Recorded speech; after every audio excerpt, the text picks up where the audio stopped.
Good evening, everybody. Happy Sunday. Happy Labor Day weekend. So, I want to do a little follow up, kind of on. I'm kind of only. I'm tired. My brain's not totally working, but as I'm going down my list of videos, looking back a few videos back, I touched up on what happens when you find a pedophile at church. So, forgive the noise in the background. My guy has his YouTube. Oh, come on, doesn't work. Oh well. He's got YouTube videos playing, dinosaurs and all that good stuff. So, anyways, my thoughts are about the pedophile at church I discovered, and the fact that he's a well-known bagpiper and how much that bothers me. How Megan's Law is a very useful tool. It is, and I'm grateful to know this person exists out there. To be able to identify these people that exist. The problem is, there's also a lot of people that are unconvicted but have committed the same kind of crime, and their kids never talk about it, and or at least not till much later, until basically nothing gets done about it. And it sucks. I've known a lot of people, a lot of women over the years who've been very damaged. Not just women, guys too. This pedophiles are sick people. They tend to go after girls and boys.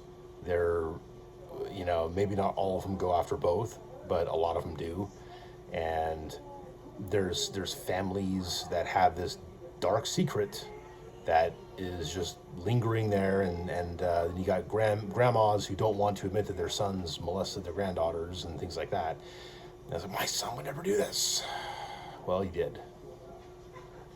He molested both daughters of his brother. I'm talking about a very specific situation of people that I know. Okay, and the grandma did not accept that her son did that, and so basically these girls got, one of whom I dated at one point, by the way. Yeah, basically she got kind of like ostracized by that part of the family for a time, which seems to be the case when such an allegation comes out. Now look, her personal life is not exactly perfect. Like I said, I dated her, and for maybe a month. It didn't get super serious because I realized that she wasn't going to keep up her end of the deal, so to speak. And she had problems and commitment issues and honesty issues when it came to honesty, being upfront with her significant other. That being said, there's a lot of damaged people who have been sexually abused, and when it comes to a lot of women, it can go either way. It can either go, they become kind of frigid, or like, they get really sensitive about, about like sexual issues and things like that, but are like really good, honest people. It can also go in the direction of promiscuity, the consistency of having kids out of wedlock, things like that. And that's unfortunately a very common occurrence when it comes to, or these, all the above, basically the single mom situation with, that becomes pretty common to women who've been sexually assaulted by relatives when they were little girls. I've dated, it seems like the majority of women I've dated over the years, before I met my wife, of course, were sexually abused by family or by someone connected with their family. In some cases, the abuse was pretty extreme. In some cases, maybe not so extreme, but to their recollection. And either way, it's a really bad thing. And because of my experiences dating, and because of people that I've known over the years, this is a subject I take extremely seriously. So when I discover somebody that I know on Megan's Law, it makes me not want to be around them. And there's not very many people that I've personally known who've been on Megan's Law. Less than a handful. Okay.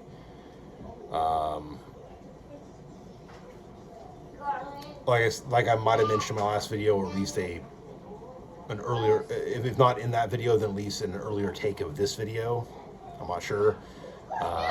Basically, because I'll do multiple takes sometimes, and if I don't think the video turned out very well, I will just delete it, and that happens more frequently than not. So, but one guy I knew from church, like literally lascivious acts with a child under the age of like 12 or something like that. And this is a guy who's married, and he has kids that he probably did not touch. The conviction happened before he got married, or at least the accusation or whatever it was happened before he got married.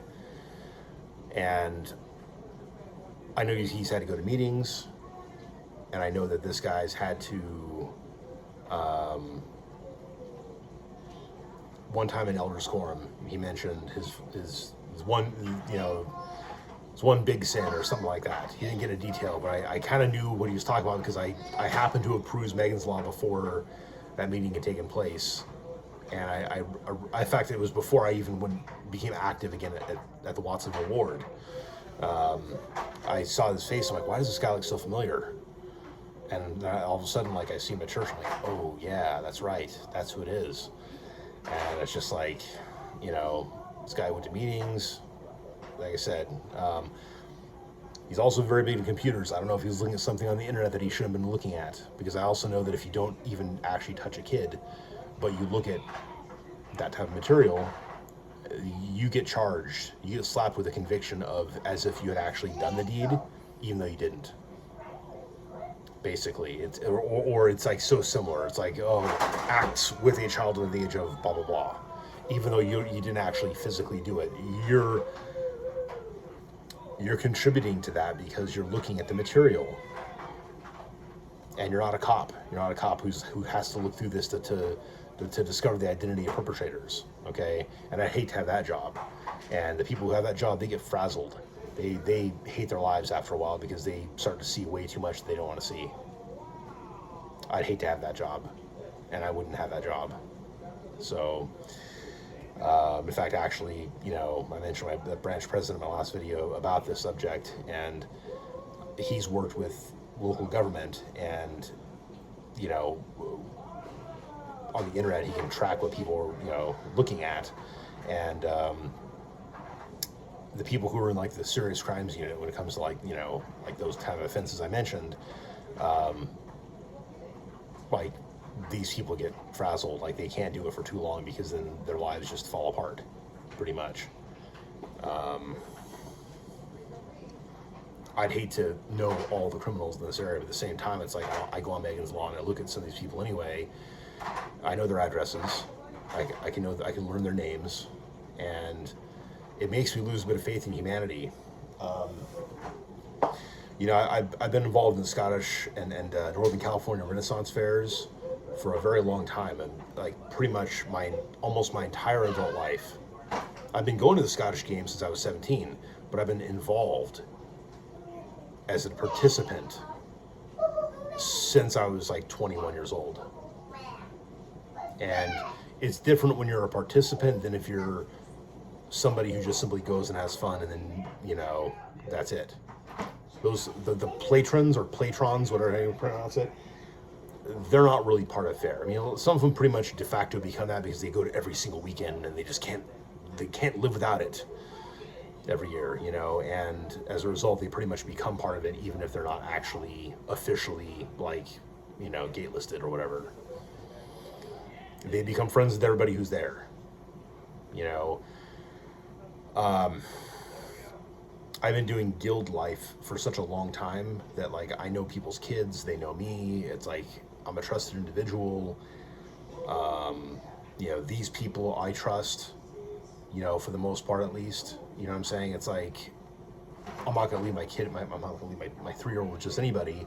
But at the same time, it's like, you know, I could leave my 12-year-old, my 14-year-old, and even when they're younger, a couple of years before the pandemic happened, and I know they would have been safe because I know these people. And I have not done a background check on them, but you get a good feel about people. And I've been around a lot of kids. I taught kids how to sword fight. Sometimes if I were to go back to certain festivals, I know that some of my friends, like daughters, would want me to teach them sword. And it's just like, you know, it's like you love kids, and you're in a community of people, and you know, there's a trust and a bond that develops as a result of that. There's only one incident at a festival where we had to take down a guy who came on to a 12-year-old girl that was in one of our groups, and that was like the only time that had ever really happened that I was aware of. And I probably would have heard something during my many years of guild life if something else had really occurred under my watch, so to speak, or under our collective watch. So, anyways, so that happened, and then shortly afterwards, I remember like praying, asking God to like put me in a situation to like help kids or keep them safe or something.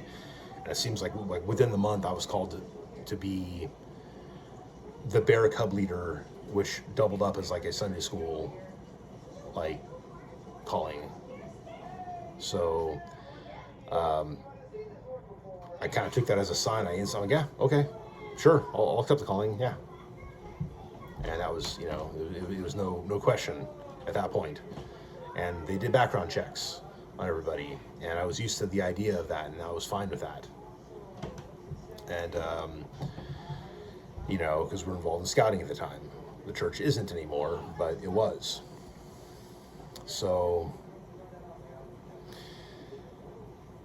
yeah, I mean, as I may have mentioned in my last video, there's just certain people that have had callings that end up becoming very corrupt, like this elders quorum president that ended up molesting a bunch of kids, like the bishop who was a cop who basically tried to do some human trafficking with these either barely legal teenage girls or just barely not legal. I can't remember which. And I think that was in Lehigh, Utah. I have to double check. But anyways, it's just like these situations happen, and it's not too common, but it does happen. And it seems more common that that'll happen in a family that's maybe not bishop family, but you have these guys, and I've heard of, I know I have a friend who's an excommunicated member of the church for reasons that, back in the 80s they did things a little bit different, but she's one of those that won't go back because they excommunicated her and she was one of them, and she remembers that, and she didn't tell me this, but I found this out through her stepdaughter that I dated, that her grandpa molested her. Her grandpa was a high priest and everything, and he was basically sexualizing his granddaughters. So these are stories I hear about, and so it's and that's not the only one I've heard. I've heard of other stories like that where it's pioneer ancestors, and then the granddaughters get molested by grandpa or whatever, and it's we had this high standard of what we think these people should be like, because as a church culture we think, oh, I love everybody, everyone's nice, everyone must be a good person because we all believe in the same thing. It's not always the case. So that's why when I hear these stories, I have a tendency not to want to leave my kids alone with people. It's bad enough that you have all these teachers trying to teach kids how to be transgender, basically. That's a very big thing right now, as I mentioned before, a number of times. But, that aside, you take the world out for a second, just focus on what's happening in church. And it's you still have people that are not good people who accept callings and make themselves in a public spectacle when they know that people have not done a background check on them to find out that they're actually pedophiles. And it bothers me when that happens. So yeah, it's I actually have no problem if I'm ever called to a higher calling,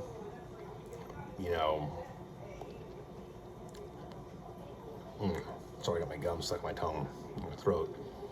whoever called to a higher calling, though, and it's like, I'd have no problem with them saying, just so you know, we're going to do a background check on it. It's like, yeah, fine. Go ahead. You're going to find nothing. I have no criminal history. I have like a traffic ticket. Last traffic ticket was like in like late 2014. No. Yes, 14. It was almost 2015. It was like 2 days before New Year's, 2 nights before.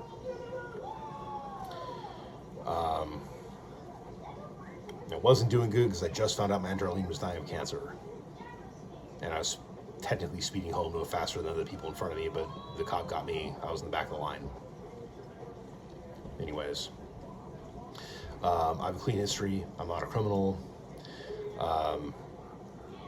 Don't mess with my kids, though. That's the thing. You mess with my kids, I'm going to have a criminal record. I might be put in jail for life. So that's why, you know, I don't care what the law says. Don't touch my kids. A slap on the wrist, getting out of jail in a couple of years, getting a plea bargain, none of that exists in my world when it comes to my kids.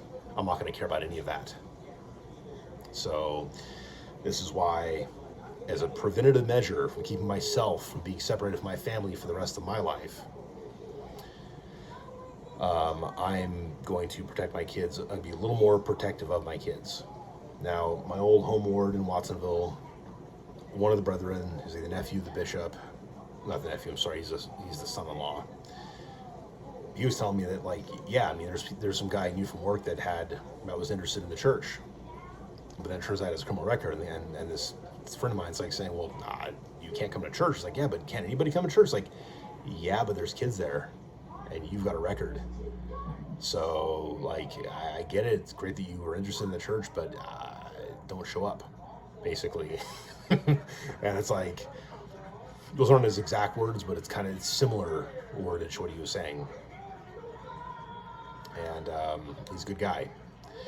And I understand on one hand, there's forgiveness and we were to call all men under repentance. On the other hand,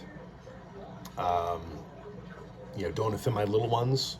If you do, it'd be better that a millstone be tied to your neck and cast out into the ocean. I mean, there's always that. It's like, don't harm the kids. That's it. I mean, yeah, spare the rod, spoil the child. That the difference, spanking your kid is different than the other stuff, okay? I mean, I believe in disciplining your kids. I don't care what people say, because people are stupid these days. People are woke. People don't understand how reality actually functions. Yeah, discipline is necessary, but not overly heavy-handed. You don't need to do it that way. So sometimes raising your voice is enough. And so that's the thing. Anyways, there are a lot of good people at church. There's a lot of good people out there in the world. And there's even a lot of good people that have very bad political ideas. But their heart's in the right place. But their mind is not in the right place. They don't realize that what they're doing is actually harmful to society. And we need to guide people in the right direction. So it's my hope in this video that we can do that. But at the same time, maybe there needs to be a branch for members of the church that have that type of criminal history, so that they can be separate. They can still have the gospel, but not be around children. And I'd be okay with that, because that way they're separate from everybody else. And that's just the way I think it should be. And for the sake of their souls, and for the sake and safety of our children, and for the spiritual growth of our children, because it is definitely harmful to the church's image when pedophiles get away with things. And I know the Salt Lake Tribune is very bad about misrepresenting facts. They're very good about misrepresenting the truth. And so you can't believe everything they say, or even hardly anything they say. Especially with the recent BYU stuff about the LGBT stuff, and as well as the alleged racism that happened just the other day. There's a lot of controversy right now, and there's a lot of misinformation being thrown out there. And Salt Lake Tribune loves to mix up the misinformation. They're very, very good at doing that. And that's a problem for me. Anyways, the problem is you have people who are, for good reason, disaffected from the church because of the aforementioned things. It's like, how do you trust a bishop anymore if they were trying to pimp out some girls? How do you trust an elders quorum president if one of them was molesting your son and several other people's kids too? And I realize the church has to work with the local law on this issue, and that's part of the other controversy that was happening when I was mentioning, when I went to the last video, is that, there's the state and local laws, and every state's different, and some local laws are different, and then other countries have their own laws, and so the church has to figure out a way.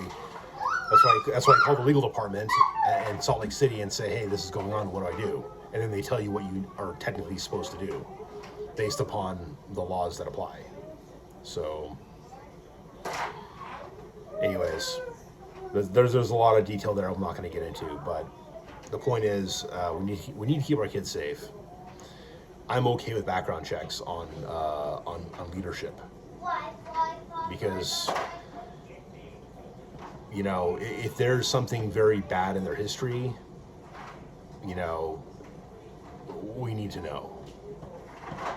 It's the way it is. I know the anti-Mormons will be like, oh, but how do you know the person's really called of God if this and this and that, da da da da da. Well, I got my own thoughts about why that happens sometimes. I mean, I don't think William Smith, brother of Joseph, should ever have been an apostle, and I don't think the rest of the Quorum of the 12 thought so either. But Joseph wanted his brother to be an apostle. This is where I think Joseph as a man shone a bit brighter than Joseph as a prophet at that moment. And I think the same thing happens. I know the same thing happens when it comes to bishoprics, not calling certain people into positions that, and later on regretting that they didn't call certain individuals, because it would have been more to their benefit, but also to the ward's benefit. And I'm thinking of a specific situation, and my bishop from before regretted not calling a certain brother into that calling. He realized it was a mistake. And these guys, they have to figure things out. They literally go through a list of names, drawing on the whiteboard, and say, okay, what about this guy? Okay, then they think it out, and look, when they're doing their due diligence, bishops aren't perfect either. So they might take a guy that just everything seems totally like they're on the right direction, and in a naive way, the bishop says, okay, yeah, why don't we call that guy? Sounds like a good candidate. Then you have other situations where they really sit there and they think about it, over the course of several Sundays. And they think, okay, I'm going to maybe call this, and then all of a sudden, they get a prompting from the Spirit saying, no, actually put them over here instead. But this individual's got to be open enough to, receive the Spirit in that respect. And not everyone's perfect, and everyone's growing, and it's always a work in progress. Everyone's a work in progress. I don't feel the Spirit all the time. And I've had personal revelations, so I have my own experiences with the Spirit that others may not have had. Very definitive experiences. That doesn't mean I'm perfect or that I feel the Spirit all the time. But when I feel it, I can definitely identify it. That's the thing. So yeah, I'm not going to get into those particular experiences though. But I just will say that I've had them, and I know that everyone's a little bit different when it comes to that. And so there are imperfect bishops. Some people are maybe a bit too hastily called into certain positions. And because of these imperfections that exist, I actually am totally okay. It doesn't affect me theologically or spiritually to say that bishops aren't perfect, stake presidents are not perfect, and that even the president of the church isn't perfect, and that sometimes people are called that maybe shouldn't be called or not called yet, or that maybe there's a different calling they should be called to, and that only in time does that really become fully realized as they get more in tune with the Spirit on these issues and matters. So anyways, those are my thoughts on that. Love to know what you guys think about that. There's definitely a lot of opinions out there.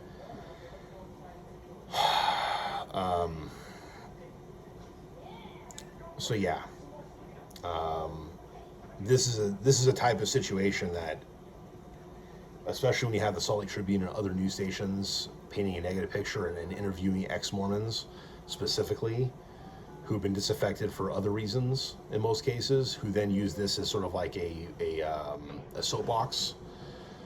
They end up misrepresenting the facts. They end up making it look like, oh, there's thousands of situations instead of saying thousands of pages regarding a certain case. I mean, that can get really, that can look very bad when they misrepresent the facts to the public. So, I mean, how many pages exist on a single case? It could be thousands of pages on one case. I mean, as I understand it, I guess, which, I'm not a lawyer, but anyways. And I'm also not making excuses. Sometimes the leadership drops the ball on things and needs to, pick things up and fix it. And, but I also know the church has also been dealing with these problems for a long time. As I mentioned, certain people with pioneer ancestry and whatnot, there's individuals who've been abused and who then end up leaving the church later on with good reason, because they were being molested by someone who was a high priest in their family and nothing ever got done about it. And things like that. And the grandmother or the mother or whoever didn't do anything about it, and they just wanted the kids to be quiet about it because people just wanted to keep that type of thing totally, behind closed doors. It's only in more recent decades that people have been actually doing crap about it, and this is across the board. This isn't just in the church. So, as a civilization, we're having to find other ways of dealing with this problem. So to expect people 100 years ago to have dealt with it the same way that we're trying to deal with it now is unrealistic. So, for a number of reasons. But,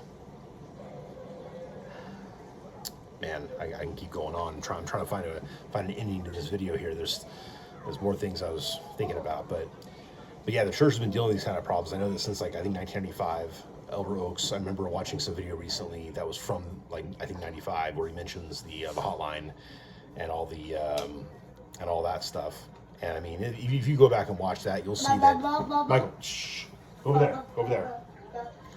You'll see that he's very serious, and you'll see that the church is trying to help out the victims of these crimes, and so. But it has to do things a certain way, and multiple certain ways, depending on where this crime happens. So, but yeah, I think that I'm okay with background checks. I'm a freedom guy. I believe in my Fourth Amendment rights, very much so. I also understand that I don't have to accept a calling. If I'm unwilling to do background check because there's something in my background that I don't want everybody finding out about. Even if there's nothing in my background, I just don't want them searching my history because I am a private person. I don't have to accept the calling. They can find somebody else. They can. Either way, I'm okay with them asking to do that. Because I think it needs to start being done. Because there's obviously situations where nobody looked in history. It reminds me of the movie Brigham City, where it's like, the dumb cop / bishop, doesn't do background checks on anybody, but the construction guy did, and that's how he knew that the guy that everyone thought was a criminal actually, already did community service for other, very misdemeanor type stuff, I think, as I recall it.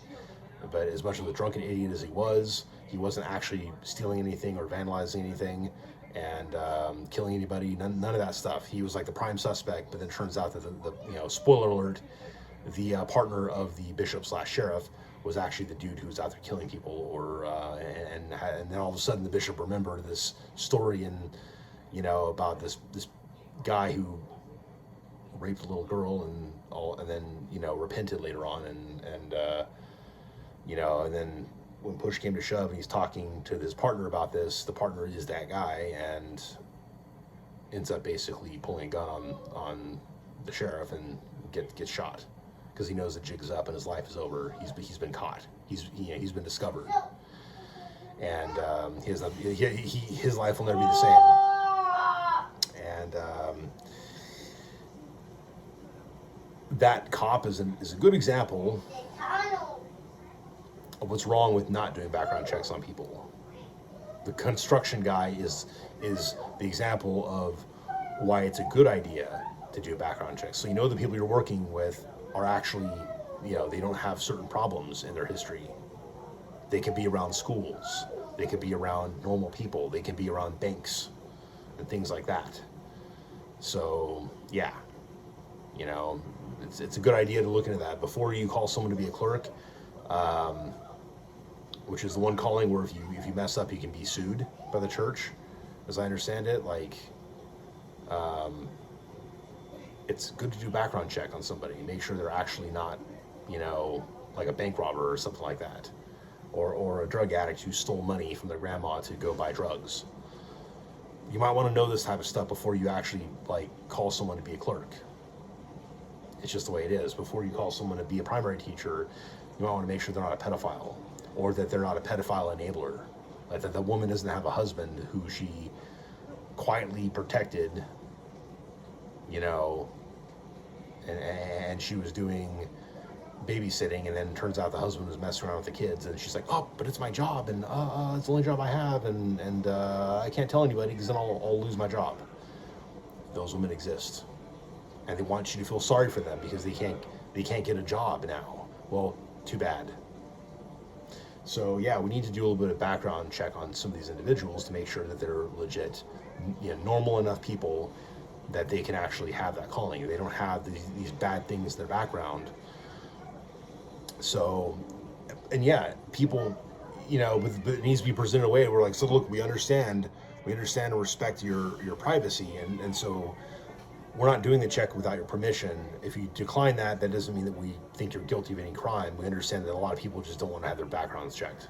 That there's an actual, there's reasons why they wouldn't want to do that. And some people might actually just come out and confess, yes, I'm a such and such or whatever. And some people might just say, oh, well, yeah, I understand, but I don't really feel like it's necessary for me to get a background check because I know I'm not a criminal, and yada, yada, yada. And that's fine. They don't get the calling, but then again, they don't get the work attached to the calling, right? Because all callings have work. So, anyways. But I've loved working with the kids. There's days where it gets stressful, but I've also enjoyed those callings. I may have gone to Sunday school and been like, oh man, I'm going to wing the lesson. I'm going to go through the book. I'm going to deal with these kids the way I always deal with them, and it's going to be fine. I'm not going to bother reading the lesson in advance. I'm just going to go into it. I know the scriptures very well, so I can just boom. And I was right every single time. But I didn't really get stumped when doing this. And I was able to ask these kids questions and get their answers and see their thoughts on what's going on. And it always worked out. I didn't always want to go, but the calling kept me going to church more frequently, and I also really enjoyed it. And these kids were great. So there's a blessing and a joy working with kids. A blessing and a joy that I only want to see happening with people that are not criminals of that type. So those of you who might be members of the church watching this, I want you to know my thoughts on this. I want you to think about these things that I mentioned in this video and that previous video, because these are serious matters that need to be dealt with. There needs to be an efficient way of dealing with this. Okay? And those of you who are not members of the church, I want you to listen to everything I said and understand that the church is actually trying to fix these problems, and has been trying to deal with these problems for decades, if not longer, because these problems have been happening for over a century, and it needs to stop. But we're dealing with human beings here, and in every organization on the planet, every political party, every church, every social organization, doesn't matter what it is, every occupation, you're going to have people like this. It's unfortunate, but it's true. You're going to have people who are like that. And unless you can scan everybody's brains or whatever, and that would be, I actually would not want to do that. That would be extreme excessive invasion of people's privacy. That would be a violation of the Fourth Amendment, which I believe the Constitution is inspired by God, so therefore, but as far as like, before you hire somebody, do a background check. As long as they consent to doing that, which I consent to doing background checks, whenever I get a job, I'm totally fine with that. Some people may not be, and they might have good reasons that have nothing to do with them being criminals. So I don't want to demonize anybody who doesn't want a background check either. That's the other thing. I don't want to demonize people and have people think, oh, well, you must be a pedophile, you must be a thief or a rapist or a murderer. I don't want that being the case. But at the same time, for certain occupations, you need to be checked for certain things. And for callings, it's the same deal, the way I feel about it. Yeah, Michael. So, anyways, so you better get back to this kid. He's a handful. He's been a handful all week, and I had a long, hot week at work. And then Friday night I came home, and this kid was just full of energy. And then yesterday I was tired, tried to get as much rest as I could. He was full of energy. Today, full of energy, but at least he slept in the middle of the day. I'm grateful. Kids are a blessing. They're also a lot of work. So, anyways, guys, I'll talk to you later. Please think on these matters that I've just brought forward, because it is very, very important. I'm trying to come at this from a sober mind and a calm demeanor, be a little bit less reactionary, like in some of my previous videos.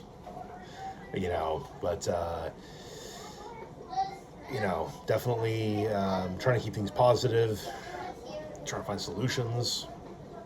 Not everyone's going to like all my solutions. I'd like to see some other solutions, some other suggestions. If there's any that might be more efficient, I'd be open to suggestion, but it's got to be something that actually would probably work, especially in today's world. So I'm not the leader of the church. I can't make that decision. But as members of the church, we can always bring this up to our bishops and our stake presidents, and if we bring it up enough, they will definitely bring it up to the general authorities, who will bring it up to the apostles if they're hearing it often enough, and then the apostles will naturally have to bring it to the first presidency. And that'll just, ultimately, things can happen. It's not like we're asking for a doctrinal change or something crazy like that. We need to have a reasonable solution to this issue. And I think that's not asking too much. And but I also think that we need to, give them a bit of grace as well. But also hold them to the task.